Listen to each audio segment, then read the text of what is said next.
so much of our society and our trajectory, or like our priority, the way we align everything in our life, modern society. I don't like to keep blaming modern society because it seems this like ambiguous, enemy. But the way most of us live our lives, we are prioritizing comfort and really running away from any discomfort. So when discomfort comes, like what you're feeling, and Natalie's feeling a bit of it, maybe everybody here has at some point felt, whether this cycle or other cycles, something just really uncomfortable. And sometimes it comes on strong, deep. Like for you, Lilwa, this month you said was really deep discomfort. But rather than just say, okay, let it be, I accept it, can we have more curiosity to go into it?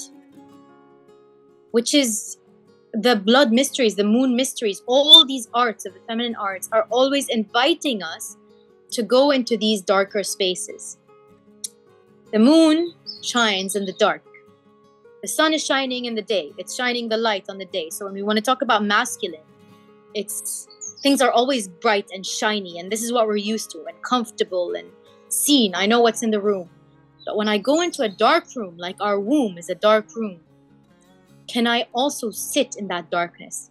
Not run away from it, not judge it, not even say from a mental place, I accept it. I accept I'm uncomfortable. Actually, what I'm challenging us to do, and challenging myself to do, by the way, because the theme I'm sharing this month is something I'm also moving through a lot of density. Probably it was one of the densest months of my life. 2 months, actually, almost 3. And there were moments where I could sense where I'm escaping this discomfort. I'm running away. I'm afraid of it.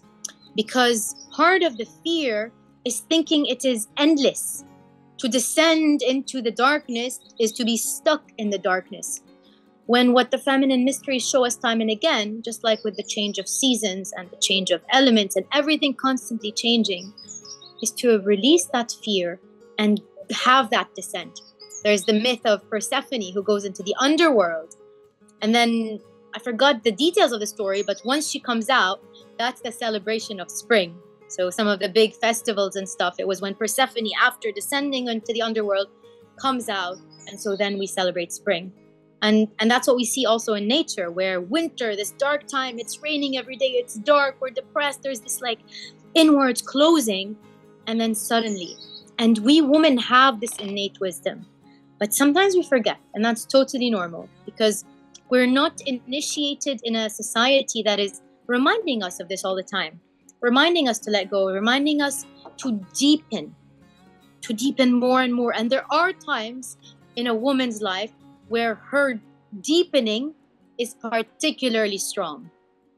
In her moon time, when she's pregnant, and when she's going through menopause. And that's why they say, oh, PMS, but actually what's happening is you're feeling deeply. Same thing with pregnant women, and same thing with menopausal women. So it's not an excuse to say, oh, I'm not myself, I'm not feeling anything. It's actually the opposite. You are feeling way more deeply. And the more we allow ourselves into that depth, the more actually we claim our power as women, because this is what we have access to. This is not a burden, although sometimes it's fucking uncomfortable to feel humongous sorrow or humongous grief or the pain of the feminine collective or abandonment or loss or all the things that we women have moved through in our timelines. But it's important to remember we have that capacity. So it's not beyond us. We're never given something that is beyond us. It's just sometimes it's so freaking dark in there. And again, I want to challenge us rather than just say, oh, to accept, okay, I'm going to go through this. It's like, okay, I'm in this.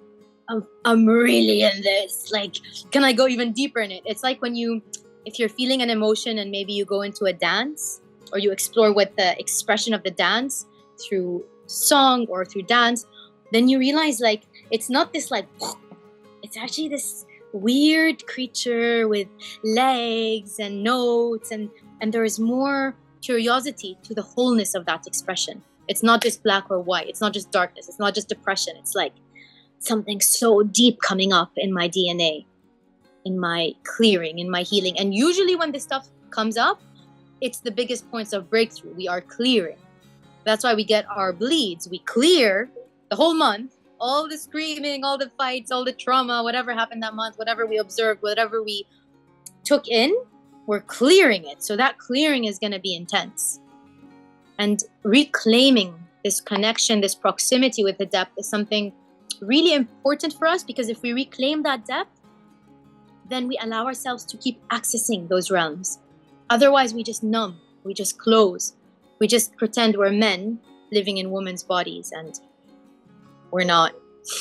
We are something way more mysterious and grand, and our capacity to deal with the unknown is really, really powerful.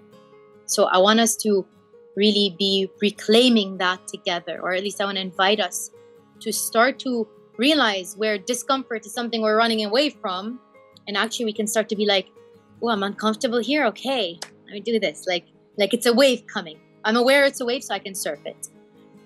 And by the way, again, I am talking to myself, so this goes for all of us.